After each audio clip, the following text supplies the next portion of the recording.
Tonus Laboratorio del Piede, centro altamente specializzato nella costruzione di plantari su misura, dedica nuove tecnologie di rilevazione dei carichi posturali per dare voce alla filosofia di benessere che lo caratterizza. Ben ritrovati al meteo.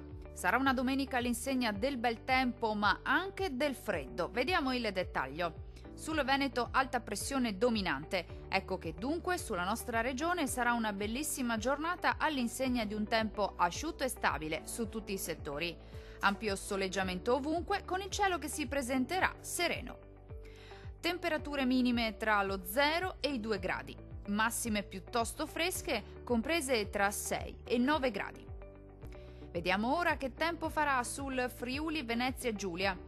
Anche in questo caso sarà una bella giornata all'insegna del bel tempo, infatti sarà soleggiato ovunque, con cielo sereno al mattino, al massimo poco nuvoloso a partire dal pomeriggio, ma non sono previste precipitazioni degne di nota.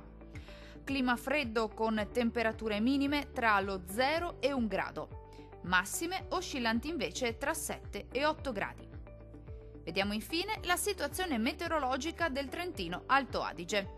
Bel tempo su tutti i settori anche della nostra regione, sarà infatti ampiamente soleggiato ovunque e il cielo si presenterà sereno o al massimo velato, specie sui settori alpini di confine. Non sono attese piogge.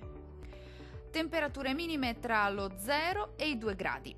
Le massime invece oscilleranno tra i 10 e gli 11 gradi circa. Dal meteo di Antenna 3 è tutto. Arrivederci.